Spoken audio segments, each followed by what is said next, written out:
Hello, everyone, and good morning. Welcome back to Let's Basketball. I'm joined once again this week by my co-host and fellow fans of basketball, Victor Zupanowski and Kevin Josefowski. How you fellas doing this morning? Good. How are you? I'm doing fantastic. We've got some good things to talk about today on Let's Basketball. From the story of Ja Morant and his impending struggle of trying to get out of the NBA and back into the hood, to LeBron's injury, as well as a bunch of different other things.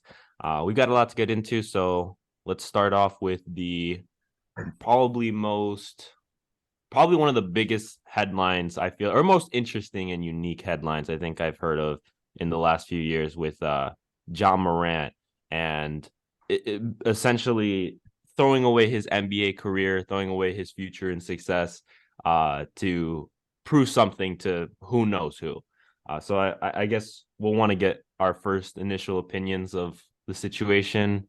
I'll let Victor, you go first if you want to talk about this a little bit. Yeah, so Ja Wick is his new nickname, if you guys haven't seen that. Um, I've seen that. yeah, he's been getting into a lot of trouble recently. It first started out with the Pacers. He was they were him and his like friends were pointing lasers at the staff. I don't know if you guys saw that as well. And now this new situation came out. It's just not looking good for him, man. You know, it just keeps getting worse. It sucks that like hopefully this isn't like he's ruining his career, you know. He was caught in the strip club with the gun, and then the story headline with him beating up the 17-year-old at the mall. I guess the 17-year-old was talking crap to his mom, and his mom called Ja, and he showed up with his friends and handled business, you might say. So, what do you guys think? I just think to put it in simple terms, it's just stupid. I mean, like you said, like this isn't the first time that he's found himself into trouble like this. And it sucks just because, it might just be him. Like he's a young guy who made a lot of money really fast. So he might not know how to act. He's young, he's a little bit stupid, but it does kind of suck for him to portray himself as something that he's not, especially when he's worth, like Uncle Shannon said, over $200 million. You know, you just can't really be doing stuff like that. Kids look up to you when you're in the NBA. Like he's like people love to watch Ja, and it would suck to see him get kicked out of the NBA just because of him being really stupid off the court. And back to that, the other story with the 17-year-old kid in the mall. Unfortunately, like how you said, he was talking crap to his mom or whatever, and he showed up, and which is good on Ja's part, defending his family out there. But at the same time, like people are gonna talk crap. It's gonna happen. So hopefully he learns how to keep his emotions a little bit better and stays a little bit more focused on his career rather than just quote unquote being himself, which I don't think he's really doing right now. Yeah, I mean, the whole situation with Ja is strange because I think for a lot of normal fans of this situation, and not even of this situation, but of this sport, um, any basketball fan, any person that's ever picked up a basketball and played outside has probably once thought of like, oh my God, if I were to get to the league or if I were to get that opportunity to, be at the pro level or something like that, like what I would do with that experience. So everyone sees a bit of like desperation, that of seeing this incredible athlete, um, bring so much to the sport that we haven't seen in so long since like I would say he's very similar to like a Derrick Rose type in the way that he's explosive, he's fun to watch. So we haven't seen a talent like this come along in a while. And for him to just, I wouldn't say throw away the opportunity, but to do kind of all of the wrong things. And, we see this happen with basketball players often, Kyrie, KD, you make mistakes on and off the court. This mistake is a little bit more strange because to me, it's not, having people that are from the hood in the NBA is not a new thing. You know what I mean? For the last few years, like we've had other NBA players that were quote unquote about it, and you didn't really hear anything about it other than them throwing up like, random gang signs sometimes or like something little here and there. But you're never hearing about them potentially throwing away their career over something like this. So I think that's why this is such a big headline. I think that's why it's getting so much attention.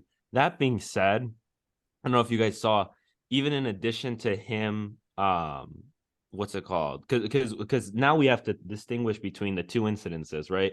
Because there's the one with the whole family thing, and now there's the new one with the Instagram live this that happened yesterday morning. And now Ja's suspended for 2 games where he had a gun just hanging out in the live. Also, the situation where he had the gun and kind of wiggling around, that was in a club, and he was celebrating what appeared to be the Grizzlies' loss. So, I mean, it's not just him making mistakes; it's him making mistakes in the worst possible times, and then doing probably the worst possible thing. Yeah, and I don't know if you guys saw it too, is like after those headlines came out, the game he played, he was on the sideline and he did a celebration like shooting a gun too. So, and it just like on top of the like John Morant situation, the Grizzlies aren't getting that much great news either. Brandon Clark, he's out for the season with Achilles tear. And Dylan Brooks has been suspended for Sunday's game today after picking up his 16th technical foul of the season. Mm. So just overall bad news for the Grizzlies, and it's not looking good for this organization. Yeah, and it all came after Ja had those comments about him being fine in the West. Coincidence? I don't think so, because this team always seems to be getting into some type of trouble. Not so much really off the court, but on the court, like they're chippy, they're young. A lot of teams don't like them.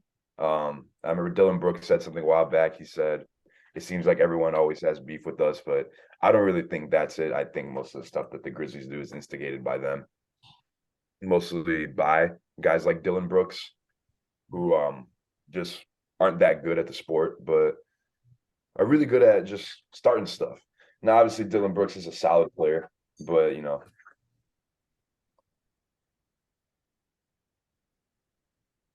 Yeah, I think when it comes to the Grizzlies, they're very chirpy, like you said. They like to get into the thick of things. When you're a smaller team in the NBA and you're going against big names, I almost feel like you have to kind of play with a little bit of a chip on your shoulder. So I can understand wanting to, push some teams to their boundary. Um, but that's the team. Ja specifically saying I'll be fine in the West. No, you won't. Like, if obviously, if you think that you're fine in any stage of the NBA, then you haven't been here long enough, right? No team in the regular season knows for certain that they're going to win the NBA playoffs, and then get to the point where they can play in the finals. So for him to say, "Oh yeah, like I'm good on the West," no one's going to beat me. Honestly, there's probably still 3 teams that could have beaten him at that point. Now the basically that whole situation has just intensified, and now it's even worse for him. But yeah, even before KD and Kyrie came over to this side, and D'Angelo Russell went to the Lakers, I still don't think he would have been fine in the West. So I can understand playing on a chip with your shoulder with a chip on your shoulder, but he shouldn't have, because now you reap what you sow, and you have to deal with the consequences of basically your whole season flipping on its head in a matter of like a month, as what it seems like. I don't know. hopefully, he just gets a little bit more serious with things, Yeah. both on and off the court. Just pushing the off-court antics to the side, just being more mature, and just having more respect for other NBA teams, and just knowing that he can lose at any point during the playoffs, regular season, whatever. As two Chicago fan, well, I'm a Chicago fan too, but I think you guys would qualify as bigger Chicago fans. As two Chicago Bulls fans, and specifically Derrick Rose fans, the comparison has obviously been made a lot of John Morant versus Derrick Rose, and who was better, who's the bigger high flyer, who's got more what's that, bunnies, I guess. I don't know. What do you guys think about that comparison? And what do you guys think about kind of not all-time rankings, but do you guys think Ja has done enough to put him in the same conversation? Probably not, as Derrick Rose was, I think, youngest MVP, right? Yes, but I mean the characteristics. I mean their game is very similar. Yeah, I agree. It comes down to I think Derrick Rose was way more explosive and more exciting athlete to watch, in my opinion.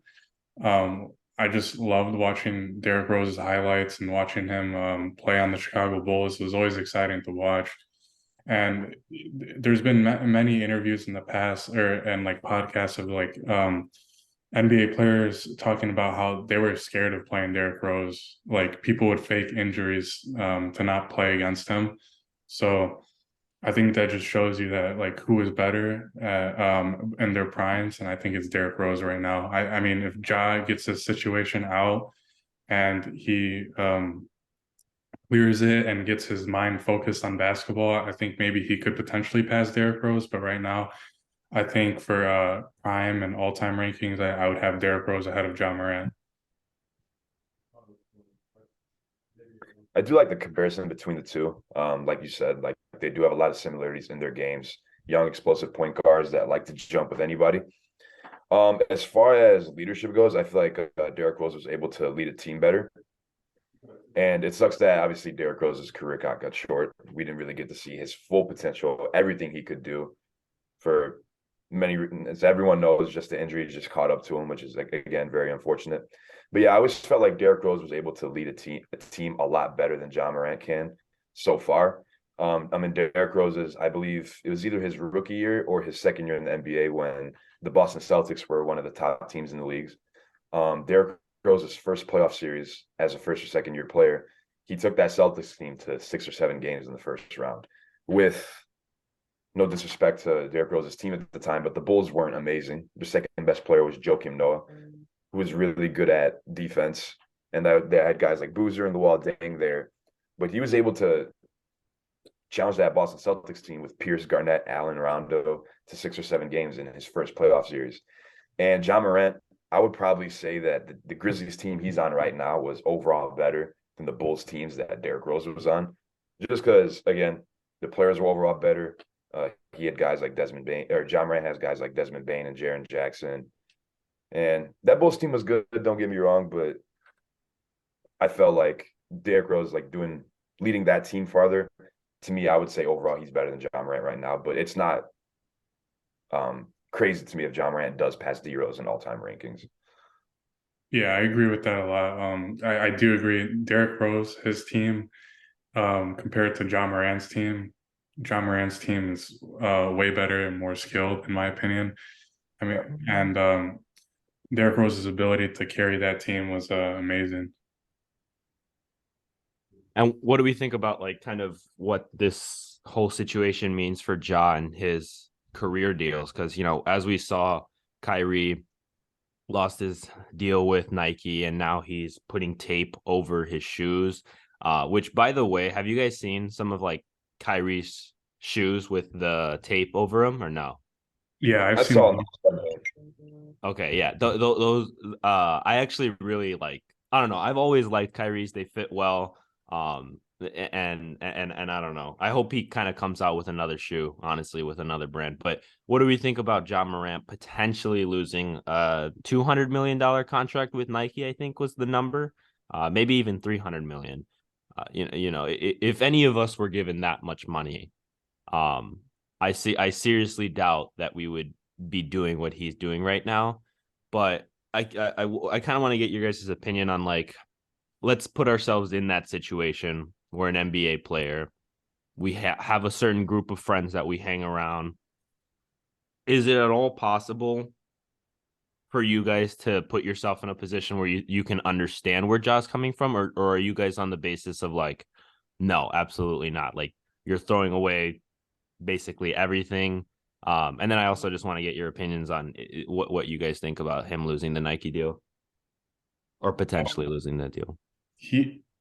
Nike came out and said that they're going to support his prioritization of his well-being, and they're going to let him like take his time and get the help he needs.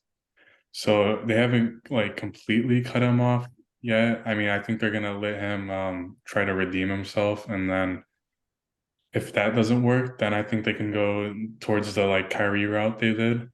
But if I was in his shoes, I would try to get out of that situation. It's not a good look. You know, he has millions of little kids like looking up to him as an athlete and wanting to be like an NBA superstar. So like you just can't do that and be a good role model for these kids. You have to get out of that lifestyle and focus on basketball. This is your job now. You know, you made it this far. You can't just go backwards and like go with bad habits that you had. You know, you just got to get away from that and continue to be better in your basketball career and be remembered in this game. You know, a lot of athletes that play basketball, some of them haven't been remembered, you know, and I'm sure Ja wants to be one of those that are always talked about in the like top 5 discussion, and he just needs to put his focus on basketball and get back on the right track. Yeah. You got something to add, Kev? Say it again. I was just saying you got something to add. I like how Nike is like respecting him wanting to get help outside the court. Like he made that statement saying that he'll definitely get help to improve his actions and maturity. So I do respect Nike for that. I think they understand. Like I said earlier, he's still a young kid, just making stupid mistakes. That being said, if the antics do keep up, I definitely do not think Nike will not hesitate to pull the plug on Ja Morant. I mean, we saw how quick they did it with Kyrie Irving, who was one of the bigger stars for Nike basketball, especially since his shoes. Like a lot of people wear Kyrie shoes, so I don't think they would hesitate at all to do it to somebody like Ja Morant, especially with the actions he's doing. So I don't know. Hopefully he turns it around because it is a bad look and it's a stupid look. And like I said, yeah, I'd hate to see him just jeopardize everything like that. So speaking of Nike endorsed athletes, you know, we're going to talk a little bit about LeBron's injury and everything, but isn't that just so funny? Like the comparison of Legoat versus Ja Wick in terms of just a completely different athlete that's sponsored by Nike. You know, I think LeBron perfectly embodies what they want to have as their spokesperson. You know, I'm not going to say he's like a goody two shoes or that he's like, I don't want to go as far as to say that LeBron James is corny. But he's like a good guy. You know what I mean? He's a good dad. He's a good basketball player on and off the court. And then you've got Ja Morant, who's now the new stage of Nike athlete, who's loud and who's doing all this other stuff. But yeah, so we saw that LeBron is currently injured. He posted on his Instagram story, I think this sucks, something like that, with a photo of his foot all bandaged up. Yeah, so what do we think about LeBron's injury? Is this more significant than maybe other injuries? Is this just regular based? And what does this mean for the Lakers moving forward, going into the playoffs, possibly play-in, I guess, more specifically? It's just weird just because we never really seen LeBron deal with an injury.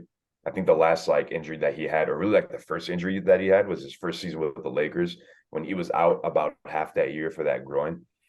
And we've seen LeBron be healthy his pretty much his whole entire career. Like you've never seen the headline LeBron torn ACL or LeBron out season or LeBron out for this amount of time, just because he took really good care of his body. And I think this is just something that's unfortunately it's coming with age. He, as much as like he did just break the scoring record, but he is 38 years old. The age is getting there. He is getting there. As much as we hate to admit it, you know, I can't imagine LeBron not being in the league one day or just his career ending because of injuries. I definitely don't think this is going to set him back any further. You know, it's that right foot tendon that's been bothering him, and it sucks that it came right now, especially with all the changes that the Lakers made at the All-Star break, with obviously trading away Russell Westbrook, bringing in D'Lo and a bunch of other guys. So maybe they were able to turn the season around right there, and unfortunately he got hurt. So it does suck to see him get hurt, but hopefully he can get back soon. Because I actually would like to see the Lakers make the playoffs. I want to see LeBron play in the playoffs because he's not going to be here too much longer. But yeah, as time goes on, we'll just see how that foot heals up and hopefully they can get back. Hopefully they can reach to where they want it to go. Yeah, Kevin brought up a lot of good points. this is probably like the first major injury that like LeBron has had, you know, in his first 15 seasons, he only missed 71 games. And then the last 5 seasons with the Lakers, he's missed 98. So it's just like Kevin said, I think maybe age is catching up to him a little bit. You know, he takes very good care of his body. I think he spends like 2 million on his body a year. So it's just crazy that we're like he's been so like longevity wise in the NBA, like no other player has been this productive and good for this long. And so with LeBron's injury, I mean, I think it could impact the Lakers. I mean, Darvin Ham had a 6 seed goal. I don't know if they'll make that now because LeBron's projected to be out like 3 weeks, I think, and that's a lot of games in that time. So we'll see if AD steps it up and some of these other players, and if D'Angelo Russell comes back soon, maybe they can start winning some games and get that 6 seed goal, so we can see LeBron in playoffs and they make a playoff push. Yeah, I'm excited to see if they can honestly make their way into the play-in. It's interesting. The not even the significance, but how much of a coincidence, I guess you would say, that it is that, LeBron breaks the scoring title and then almost immediately shows his age by taking the next few games off after breaking the scoring title, which could have been for, other reasons, but he takes the next few games off and then almost immediately comes back and then gets injured. Do you guys think that and I know this is like maybe stupid or a conspiracy theory, but do you guys think that there is at all a possibility that LeBron is gearing up for another move? I saw that kind of posted out there on Twitter, like, LeBron James is unhappy in LA and possibly wants to go somewhere where he has a better shot at winning a title. You guys think there's at all any legitimacy to that, or do you think LeBron is not leaving LA anytime soon? I think we'll see once his son reaches the NBA. His son's projected to like in the mock drafts. I mean, doesn't really mean that much right now, but he's projected to be drafted at Orlando. So, I mean, I know LeBron, that's his goal. Once he plays a season with his son, I think he's going to retire. So, I think now till then, he's a Laker and he'll stay on the Lakers. But until Bronny gets drafted, I don't think he's going anywhere. Yeah, I agree. It's kind of it's definitely not the question that we can see him on another team. I mean, I do think it kind of does. It really does just rely on Bronny, how quick he can get to the league, if he gets to the league. Because if it takes him all 4 years, say, of college, I don't think I think LeBron will definitely leave before then. But yeah, wherever Bronny goes, I definitely do feel like LeBron will sign there. Not an insanely big contract, maybe like a vet minimum or just whatever that season. But yeah, it really just pretty much heavily relies on his son. But like Victor just said, now, right now he's a Laker, and I think he will be a Laker for the next 2 seasons, at least. Another thing too I saw is Bronny has been like his game has increased so much. I don't know if you guys saw that. Like I guess like his game has improved so much that he's becoming like a top like recruit for college and stuff. And we'll see like where he'll end up for college. Do you guys think he's gonna go to Ohio State, or like where do you guys think he'll end up? I know a lot of I can't remember if he had a top three or not, but he did visit schools like Duke and Ohio State. I definitely see him going to Ohio State just because obviously his dad was from there. He went on a visit there. I'm not quite sure where else he's been to visit, but Ohio State, it's a really good school to go to for any sport. So I could definitely see him suiting up for Ohio State for his first year in college. Yeah, I agree with Kevin. I think Ohio State should probably be his front runner. Not even only because it's his dad's old state, but also because Ohio State is one of those big colleges where I think as an athlete, you do kind of want to enjoy yourself while you're in college, even if it's just for a year, and then you go straight to the league. And with Ohio State, the Ohio State Buckeyes are like notoriously known for having like one of the best atmospheres and overall experiences with sports, and that's football, baseball, basketball. So It also gives him the opportunity to shine because Ohio State is a basketball team, no doubt, but he really has potential there to make a name for himself. Whereas maybe on a bigger program team, it would be a little bit more difficult because there are really good guys already there. So yeah, I like his chances of going to Ohio State more so than I like anything else.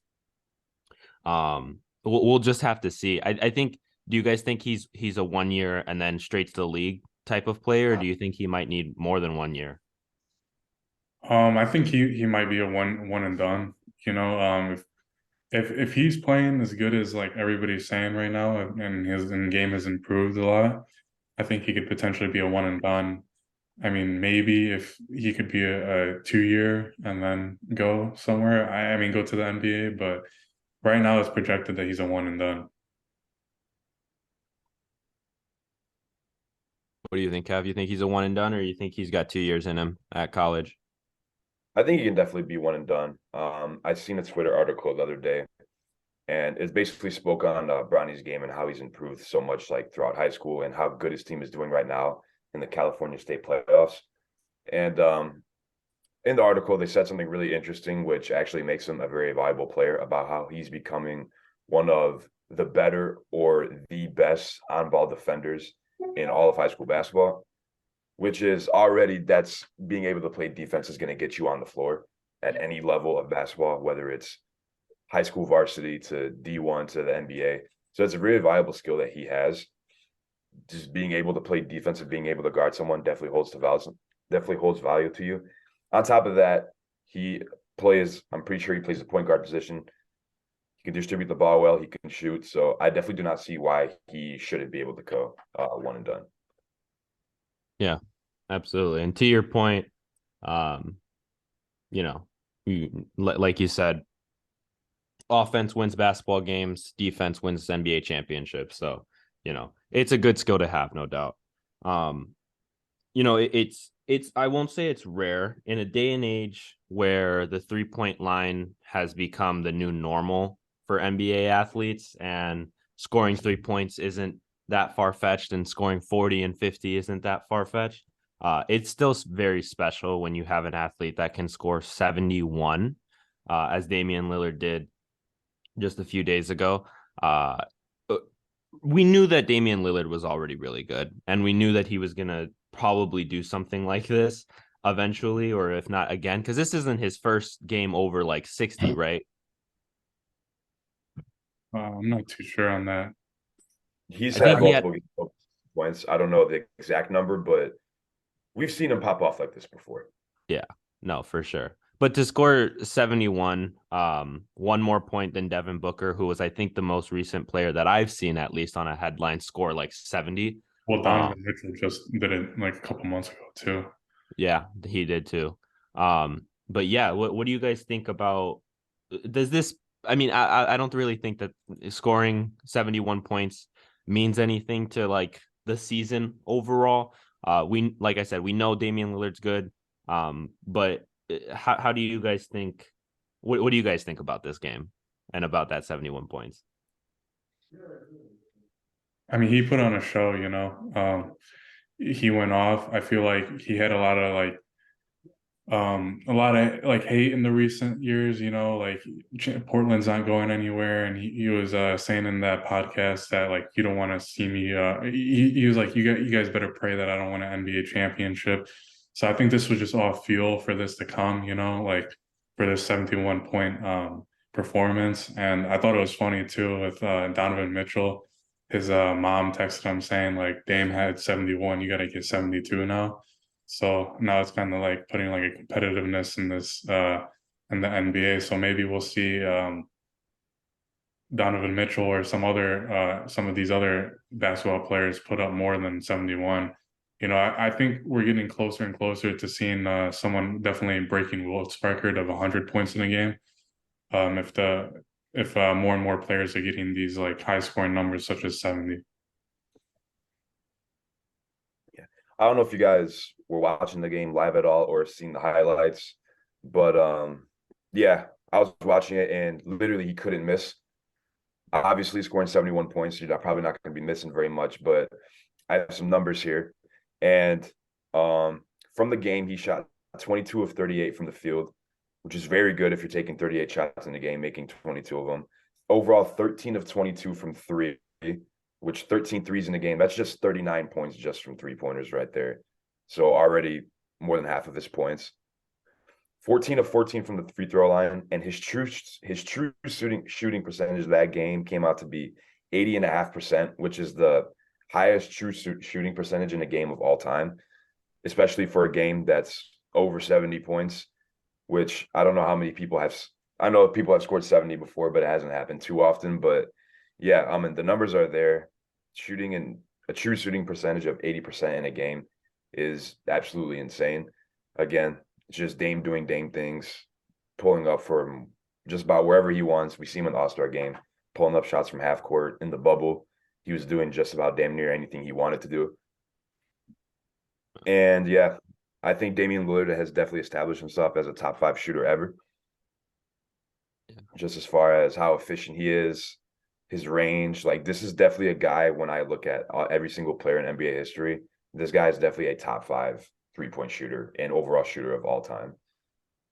He's dangerous from the three. And there's no doubt. I think people do need to give him the respect that he deserves in the future.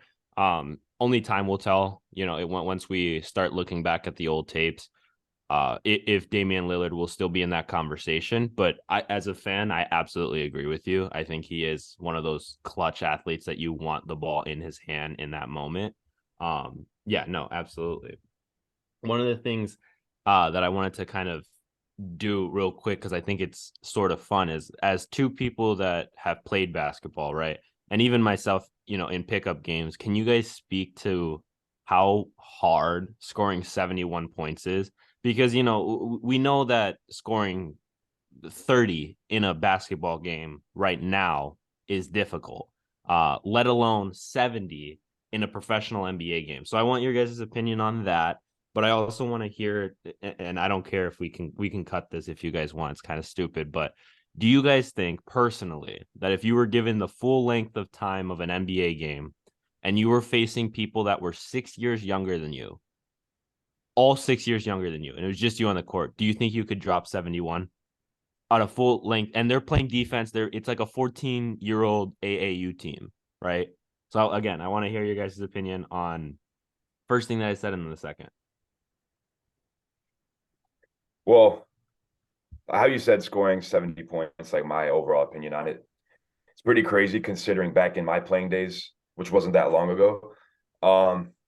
Me getting 6 points, I thought I had a phenomenal night. So let alone 70, like, I can't even speak on that, because like it just be absurd. 70 points in a game, especially in like high school game. Yeah. Because that's like as far as I made it, like that'd be absolutely insane. But going back to what you said, and it's funny because I've seen a similar question on TikTok. So you said a 14-year-old AAU team, and I get 48 minutes. I'm not scoring 70. I'm going to be way too tired, especially after the first quarter. I'm probably going to be done. My feet will probably start hurting. I'm But saying, like, you're fully conditioned though. You're in basketball shape, like you're good to go. But like even still, 71 points in 48 minutes and not like missing shots and stuff like that. I mean, regardless, fully Yeah. conditioned. All those 14-year-old kids are probably better than me anyways at this point in my life. So 70, no, definitely not. 10 points, I could crack that.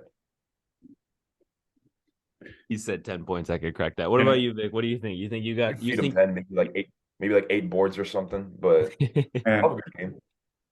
I don't know, man. Like a lot of these kids nowadays too, you gotta think like there's some tall ass like 14-year-olds, you know what I'm saying? So Right. it's like Yeah, you're gonna be Cheetos now. competing. It's not like you're not gonna be competing against like good kids, you know what I'm saying? Like these kids are playing basketball and like hoping to have a future in basketball, you know, like when they're playing AAU.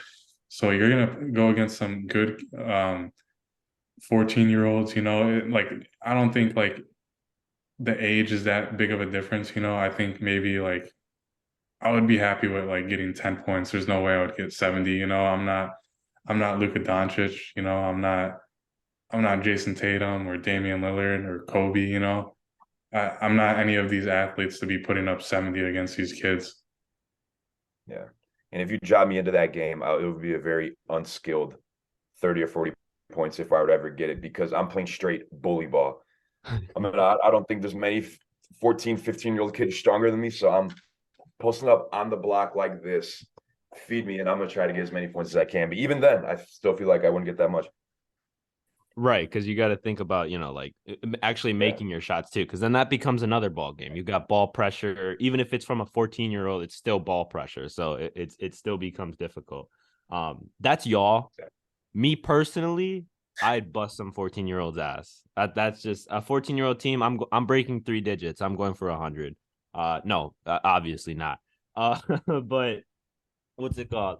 One of the ways that people play their best ball is when they're not paying attention to stuff like, oh, I've scored 71 points or I'm at 10, I'm at 20.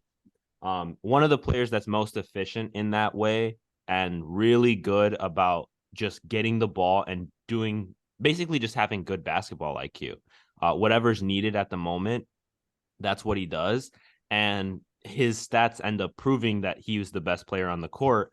That's Nikola Jokic. So, this is a player that right now they're talking about how he doesn't stat pad. He doesn't pay attention to what his score is. He's literally just trying to win a game. And as a byproduct, he scores crazy numbers. He has crazy rebounds, crazy assists. What do you guys think about Nikola Jokic and his ability to play the game at such a high level, I guess?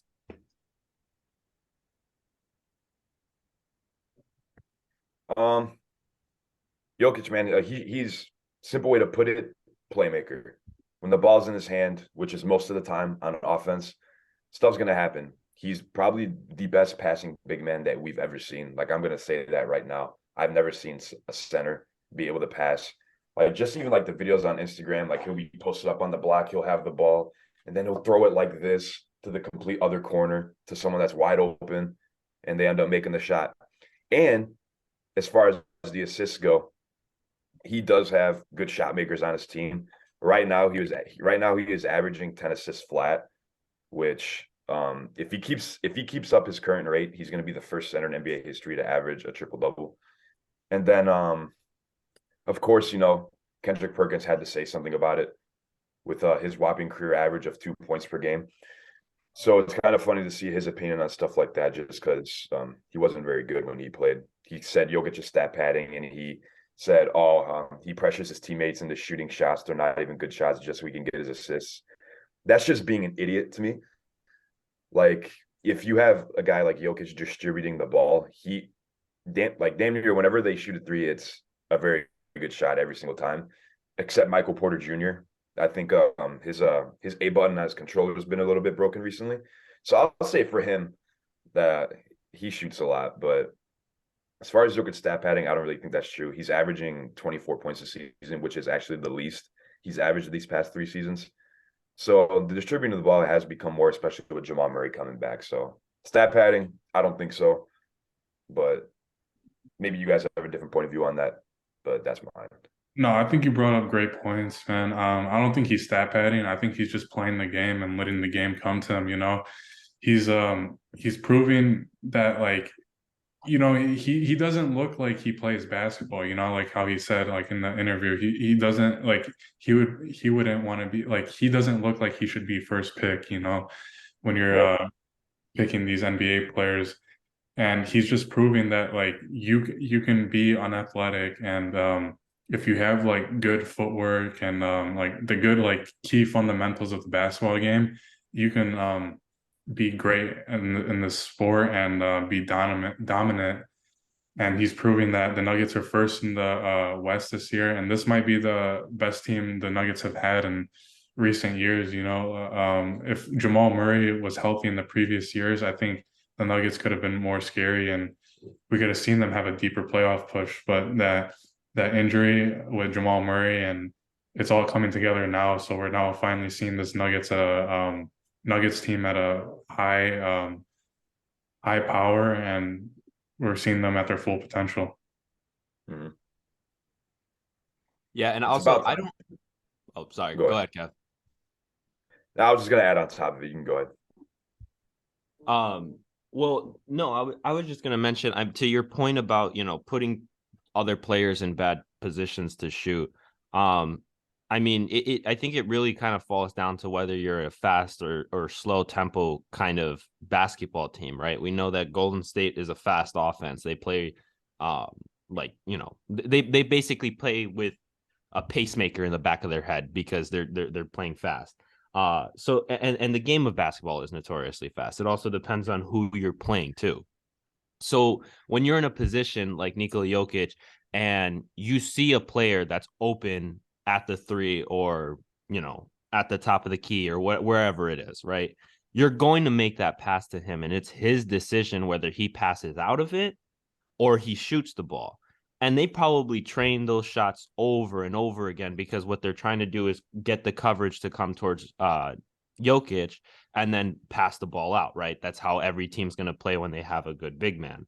But yeah, no, I definitely wouldn't blame Jokic for putting his other players in bad shot selection. That's just basketball. If you pass me a beautiful ball and I'm open for 4 seconds, I have to make that decision of taking that shot immediately or passing out. And if I take that shot immediately, maybe the coverage will come. But if I'm an NBA player, I have to be able to pull those shots off. That's why I'm in the NBA. So yeah, no, I definitely don't think that's Nikola Jokic's fault. But you were gonna add something to kind of relate to what I was saying. Yeah, something you just said actually, how you said like when you get like a really good pass to you and you have to make a quick decision to shoot it. That's all those players know who they're playing with. Playing with a great playmaker like Jokic, they know the ball's coming. Whether he's looking at you or not, whether his back's turned to you or not, they're ready for it. And that's pretty much every NBA player. Always be ready for the ball. And and then playing with Jokic, who again, the greatest big man passer of all time, they're going to be ready for it. They're going to be making cuts. They're always going to be looking at the ball when they're running through the lane, or if they're standing in the corner, they're always going to be ready to shoot. So the fact that they're doing that, I think, helps. And if Jokic is stat padding, it's working because they're the number one team in the league, pretty much. So Speaking of the given, ranking, sorry, go ahead. I was gonna say if Jokic having the stat pads what the Nuggets have to do to win, then so be it. Again, don't think that's the truth. Yeah. The I number think one team. people, I think people are just like finding another reason to hate, like Yeah, like a lot of people they just love to get on social media or like just to hate, I don't understand why we can't just appreciate this greatness that we have watching yeah, this game, like these athletes are putting on a show for us, and let's just appreciate the greatness that we're watching. Yeah, I most mean, definitely. as a casual fan, I guess I can put myself a little bit into the mindset of people that are haters. I mean, I don't agree with any of that, obviously, but I think Nikola Jokic isn't fun to watch. You know what I mean? He's not maybe the most fun player to watch because he's not pulling up from 40 feet. He's not running down the court and doing spin moves or out dribbling people, right? There's certain things in basketball that are really fun to watch and really showy. You know what I mean? And I'm not gonna say that Kyrie Irving is showy, but Kyrie Irving's fun to watch. He's very skilled with the ball, and he almost seems like he has a string attached to his hand. Um, but Nikola Jokic, if anything, what he proves is that old style of ball still works. You know what I mean? I mean, and with stat padding, we've seen it done. I'm not gonna say Russell Westbrook with stat padding because that's my Lord and Savior, and I won't disrespect him like that. But you can't stat pad and then be number one in your uh respective, what's the word I'm looking for? Division? No. What is it called? Conference. Conference. Yeah, thank you. Yeah, but you can't be stat padding and then also be number one in your conference this late into the season, right? If he was stat padding, we would have seen them probably fall out a few months ago, but he's not. I do want to get your guys because I think you guys both kind of play the way Jokic plays, right? I mean, what is that? Or do you guys like more of that like 3-point shooting and stuff? Kevin, I know you, like you said, like to play on the block more. But what's it like for you seeing a player like this prove to the NBA that this style of ball still works? I mean, I think it's amazing. You know, it's fun watching Jokic like make these beautiful passes and these plays that are coming out of him. You know, he's a great playmaker. You know, personally, I like that was kind of like a style that I like playing with is like making that extra pass and getting my teammates involved. You know, it's fun. Everybody's having fun playing basketball. You know, everybody's a bit able to like take a shot. You know, not one person is just hogging the ball and shooting it. But I wanted to add a little bit too is I mean I don't think you can count like what Nikola Jokic is doing as stat padding. You know, I feel like stat padding is like when it's at the very end of the game and like it's just those like last minutes that don't really count and the starters are in and you know they're just throwing up like maybe some shots or like just to like get some extra points or like trying to get some extra assists. I feel like you can count that as stat padding, not like what Nikola Jokic is doing. Most definitely. What about you, Kev? I know you wanted to add something. As far as style of play, like what you were saying earlier, yeah, Nikola Jokic is a lot of fun to watch because start of the games he's going to try to get the teammates involved first, kind of like the similar player style to LeBron. He's going to be passing, he's going to be distributing, but final seconds of the game when they need points, he's going to put his back to the basket and just go to work. He can shoot. We've seen him. His mid-range shot is very well. His three-point shot, he doesn't take a lot of threes, but when he does shoot them, he's very efficient and he does make them. And yeah, we haven't really seen anyone like Jokic play someone that big and play like a traditional center. Pass the way he does. He'll bring the ball up occasionally and even do a screen and roll with one of the small forwards, and he'll run the pick and roll, which again, very backwards. But yeah, I think he's a very fun player to watch, and he's contributed pretty much everything to the Nuggets' success over the past 3-4 years. And hopefully, this is the year that they can possibly get it done. Because I would love to see Jokic get a ring, just because very humble player, again, very fun to watch. I think he's someone that's very deserving of it. You know what's also funny too is like Jokic, like he has the biggest contract in NBA history too, and it means literally nothing to him. You know what I'm saying? Like this man goes back to Serbia, and he's on his farm. He's riding horses. I mean, that's like his number one thing is he loves to like with to ride the horses and just like it's funny like seeing him like the money does not mean anything to him. It does not change his lifestyle at all, and Yep. it's just so funny. Yeah. My question is, how big are those damn horses he's riding? Right. Jokic is a big man, you know, like No, yeah, that's facts. They're with that probably money, he was probably buying a super horse or something, like a giant, Probably some camels, man. like something from like Clash of Clans or something. I don't know. But if John Moran ever starts talking shit again and he talks shit to Nikola Jokic just comes to the next game with one of those fucking horses and it's just some monster, some absolute beast, probably double the size of John Morant. man, But no, what's it called? Actually, kind of on this topic, because it's sort of interesting. Actually, I don't know if you would consider this kind of the same aspect, but in the sporting world right now, I think it's becoming a little bit more popular, or not even more popular, but the athletes that tend to shine are the ones that are extremely humble. This is Let's Basketball, obviously, but we talk a little bit too about, say, like UFC fighters like Khabib and Islam. I forget his last name, but Islam.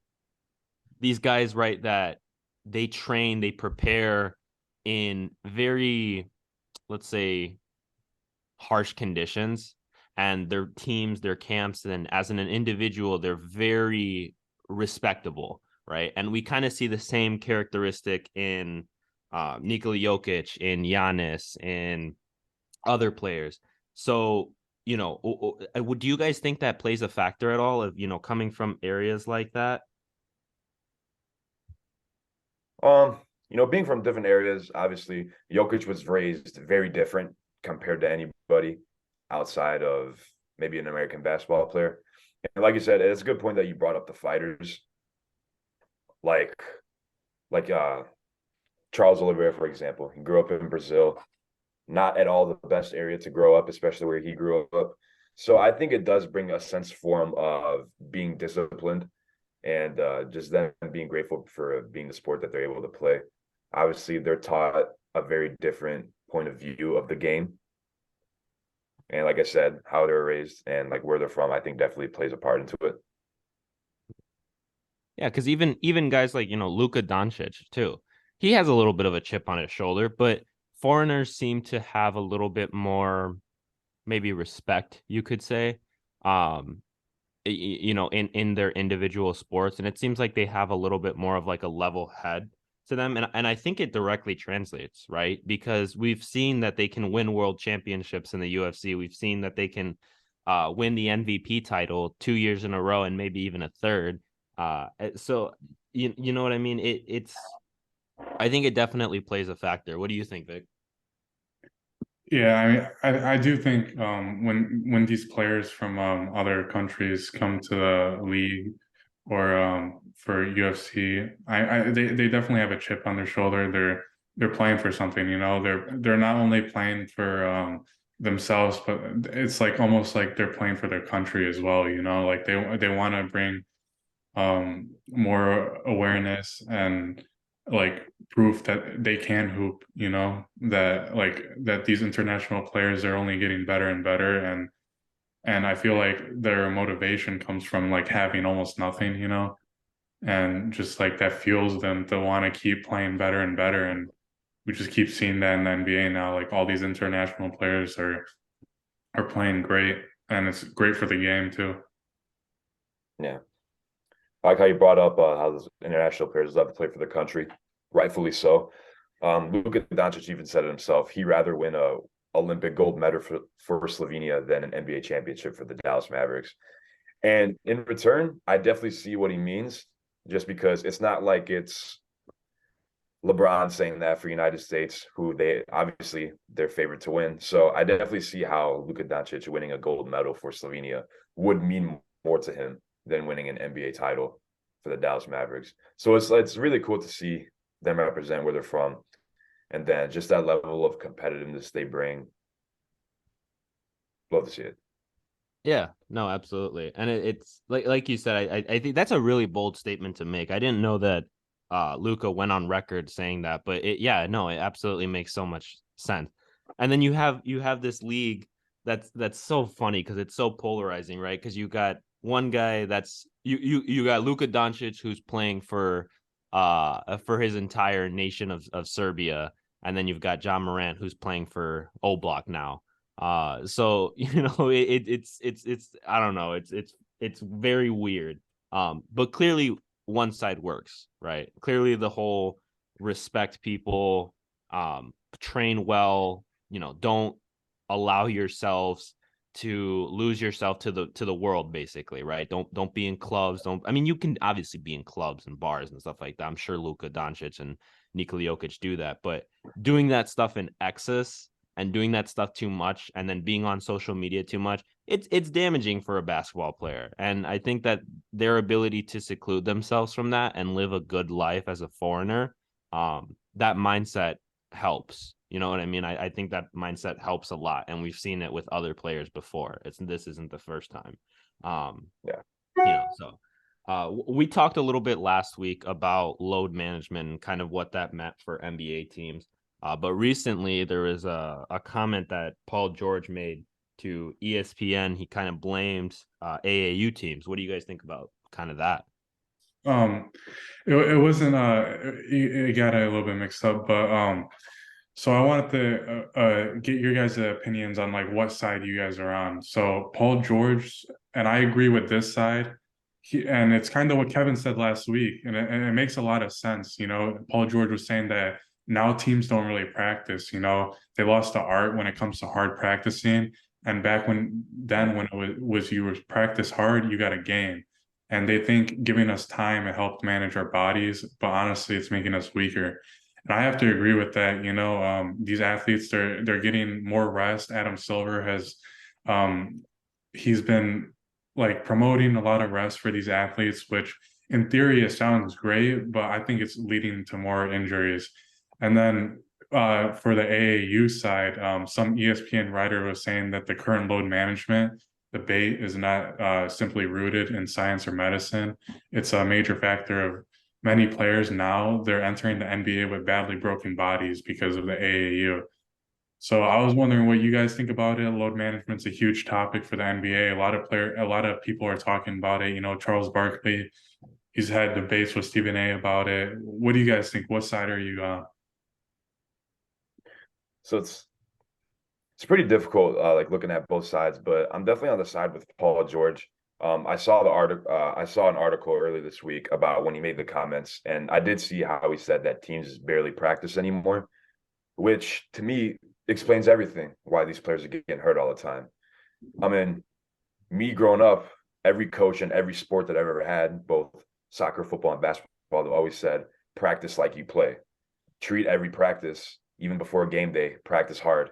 You got to keep your body engaged. And we did have this conversation last week, and I feel like I'm kind of repeating myself, but it's the truth. When you're not training consistently and consistently as hard, when you get into the game, when you're trying to play as hard as you possibly can, you're going to aggravate something. Your body's not staying engaged. So to me, it makes complete perfect sense. I'm glad that Paul George brought some awareness to that because he's someone that has dealt with injuries, had a very nasty injury himself when he played for the Indiana Pacers, split his leg into two pretty much.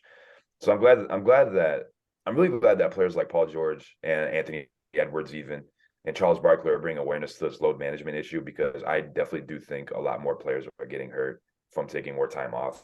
It's very important to stay engaged. It's a long season. You have to train your body in order to play those long seasons. I think taking long periods of rest when you don't need it can definitely negatively affect you. And then what you said about that ESPN writer blaming AAU. Yeah, if there's one thing old heads like to do, it's to absolutely annihilate AAU basketball. So I just think that's like them just being stupid and looking for answers. I mean, these AAU tournaments that these kids participate in, yeah, they can be a long weekend where they can play anywhere from 10 to 20 basketball games. But at the same time, like that's part of like, I think that's good to seeing like which teams can play harder and which teams can play longer. And these AAU kids, these are just basically club teams. Like they don't have a team set of doctors, they don't have nutritionists. So it kind of makes sense in a way, like why these kids already have like broken down bodies because they're playing 20 games a weekend. And it's just like a club team. They don't have like a team doctor, team nutritionist, like I said. So I don't want to say it filters out the weak because I definitely know what they mean, but it definitely shows who can play at a high level because playing at the high level, you're going to need to be able to train your body and be able to stay healthy. Yeah. I agree. When it comes to the load management situation, I kind of understand both sides, most definitely. Paul George, I think, a player that has struggled with his type of injury, that really was due to external factors. I feel like he really couldn't have controlled that if he had taken more rest, less rest, if he had been playing basketball 24/7. I don't think his injury was would have been avoidable. But what I will say, kind of in reference to Kevin's point, is an athlete staying active and engaged with whatever they're doing is absolutely important. If we just not dumb it down, but if we bring it down to terms of like being in the gym, let's say, if you're on a PR, let's say run of you're trying to get to 225 and you're repping out 190 or 185 for reps for 10, and then you just try 225 out of nowhere, you're going to kill yourself. Like that's just not how things work. So you have to work your way towards 225, and then you should try to get like right under 225 for reps, and then get to 225 officially. But if you jump the gun, that's what leads to injury. So kind of what I mean by that is to Paul George's point and to Kevin's point, if you're actively staying engaged and if you're training like you're going to play in a game, there's a better likelihood that your body will be prepared for that and your body will be used to that, right? Even in terms of boxing, right? My hand, if I'm punching the bag for 4 hours, right? You obviously need to take a break. So let's say I took a day break after that, and then I come into the gym again. doing that same workout will feel easier, and over a longer extended period of time your hand becomes stronger, and as you stay into it, like, you have less wrist pain and all this other stuff. If you take a long break from the gym and you're not hitting the bag or anything like that, that again, when you throw your arm to try to use your full power, you're going to hurt your wrist. So yeah, no, it's important for athletes to, in practice and in training, to keep themselves engaged, because I absolutely agree with the notion that not not practicing with full intensity will only lead to more injury. And then in terms of the AAU teams, I really can't speak to that because I don't really know the training regimen for an AAU team. But these are all children, right? They're not, like, they don't have AAU for over 18-year-olds, right? Or at least that we pay attention to, right? No. Now, No. I use strictly like high school kids and middle school. Right. So the situation with that, you guys were in high school sports. If there was a potential for kids to get injured, even at our very small school, do you think it was likely that the coach or whoever was gonna play was gonna, like, make you play? Basically, no. Like, you guys had coaches that would be like, oh, you're injured, okay, like, take a lot of rest, do whatever you need to do to get back on it. So I think as coaches on an AAU team, when you know that you have special talent on there, and you have some guys maybe that will go up to the next level, you're not going to put them in a position where they're going to get hurt. You may, up the tempo and get their intensity going and stuff like that, and put them in uncomfortable positions, but you're not going to do it at the risk of the player. So yeah, like you said, Kev, I think that's just old heads being old heads. I don't think there's any truth to AAU teams being the reason that players are getting injured now. If anything, it gives the players a better sense of the intensity level that comes with going to college and then basketball, and then NBA. Because it does significantly increase. If these kids that are on an AAU team are playing with their normal high school teams, it may not be as much of a challenge as with an AAU team, and that's important. They need that little bit of a skill gap to kind of train that. So yeah, no, I don't think there's any legitimacy to that. I will say, however, I do think that load management over a long extended period of time, over like a full season, maybe that could be questioned. I've always thought that 80, is it 82 games? 82. 82, yeah. So I always thought that 82 games was a little much. I mean, I've known you guys for years. You guys are huge basketball fans. You guys catch a lot of games. But I would say you guys probably watch maybe 10 games, maybe 15 at the most per year. Playoffs is a little different, but in terms of regular season, I would say that no. You think you watch more, like, more, how many games I you think guys watch? I definitely watch way more, but speak for yourself. No, it's fine. Well, how many NBA games do you watch per year? Per year, dude, Per NBA could not season. tell you. What'd you say? I said usually I try to watch most of the Bulls games. So I'm a fan, and then just whatever game is on at night. I think I definitely watch more than 10 games a year though.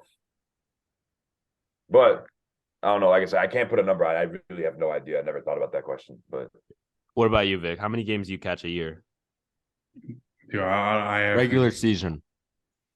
I don't know, man. I don't count, I think it's kind of weird to count. But um I mean I've definitely been like haven't been watching as much as I would like to this season. I won't lie to you guys, but I've just been I'm very busy with like schoolwork and stuff, so it's just been like that's been consuming a lot of my time. So I just haven't been able to watch as many games that I would have liked to this season. But I've been trying to get better with that and watching more. So here's my thing, though, right? That's totally understandable that you don't have, you don't have the time to watch every NBA game imaginable. But that's kind of my point. I think that there's so many games going on, you know what I mean? And so many games that no one really cares about. I feel like it would be a beneficial situation to cut that season down a little bit, and just give maybe players that extra 5 games of rest. I don't know, maybe that's just me, but I think that would maybe I'd be okay with that. I wouldn't be broken up if tomorrow the NBA, said we're going to switch to a 72 game season. Ultimately, I think there would still be crazy games going on. And if anything, I think the NBA would make more money, less games, more viewership. I don't know. That's just me personally. No, I mean it makes sense, but I just wanted to add, like, it kind of blows my mind that these NBA players aren't like having that much practicing, like just like I remember like in high school and stuff, like hell would have to freeze over for us not to have practice, like the only day off was like Sunday. And it's just like crazy to think that once you get to NBA, like there's not that much practicing. Yeah. And it kind of like adds with like a chemistry issue too. If like these players aren't practicing, how are they going to build that chemistry throughout the season? Yeah. Especially when they do a midseason trade like the Clippers did with Russell Westbrook. Yeah, it's just kind of makes me upset in a way that to know that these teams aren't really practicing. And I don't know what they're doing outside of the gym, like training wise. I don't know if they're doing just more individual work. I don't know if that's what the league is now. Just players just doing more just skill based training rather than running up and down with the court, like running up and down the court with the team. But yeah, like I said, I've always been coached to practice like you play, practice hard, because if you don't practice very hard and then you go to the game and then you try to move at 100 miles per hour, you're going to tweak something and it's not going to work out. So hopefully that regime changes, but so we can stop seeing players get injured. Yeah. Yeah, no, absolutely. Um, I did kind of want to ask your guys' opinion about something because recently saw it on Twitter, and I don't know if it's true or not. But the NBA is possibly, again, this is all if this source is true. The NBA is considering a 5-point line that basically would be this weird pear shape over the center circle. And people were saying like, oh no, like Damian Lillard's gonna have 170 now, or Curry's gonna have 100 now, or something like that. I personally wouldn't want to see a 5-point line because I think it would be the league going in the direction of basically trick shots. Like eventually, if you add the 5-point line, okay, so now you've established that there's a conversation to be had of NBA players being so efficient at shooting from beyond the 3-point line that you need to add another point scale for if they're way back. And then I think what'll happen is basically they'll be like, oh well, they start making shots from here, so now we have to move it back one, and now there's 7 points, and now maybe there's 10 or whatever. That's a long way out from the future, and maybe that would never happen. But what do you guys think about a 5-point line in the NBA? I think it's stupid. I think the day if they do that, that's the day the NBA will be turning into a circus. Just like throwing up, like there will be so many players throwing up these shots trying to like get 5 points. I don't think it's fun style of play with the basketball. I don't think it'll be that entertaining to watch anymore. If they did that, I'm totally against it. I think the game is perfect the way it is right now. I mean, not completely perfect, but you know what I mean. I don't think adding a 5-point line will help bring viewership or make this game more competitive.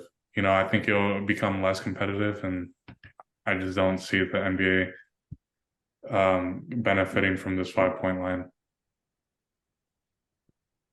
Like I said, I don't know if it's true or not. I saw it I on saw it too. I know what you're Twitter talking post. about. Yeah. I've not seen this. I've seen them talk about like a 4-point line, how it could be like just a few feet back from the 3-point line. I wouldn't even be a fan of that though, because players can shoot from there and they do. So I feel like adding a 4-point line a few feet back from the 3-point line, like the mid-range shot will be history at that point. No one will.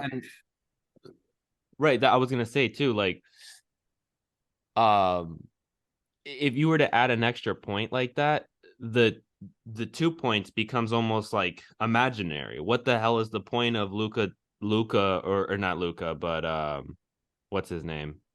Oh my God, I can't think. Nikola Jokic. What's the point of Nikola Jokic having 40 points down in the paint when another player can just pull up from the 4-point line 30 times and cut that lead down like that? You know what I mean? So yeah, I absolutely agree. Fuck, I wouldn't want to do a 4-point thing either. But yeah, was there anything else that you guys wanted to talk about? I think we've kind of hit all of the topics that we wanted to talk about today. But if there's anything else that you guys wanted to add about any of the stuff that we talked about today, yeah, I was just gonna say feel free to. I don't have anything to add. Good as well. I feel like we touched on everything pretty well. Yeah, I'm good. If you guys have made it this far in the video, comment down Jawik, you know, and please like and subscribe, and shout out to my cousin Nico P. He said if whatever amount of, like, however long the videos are, he'll watch. So shout out to him. And that was a good morning. Let's basketball game 2. Hope to see you guys next week.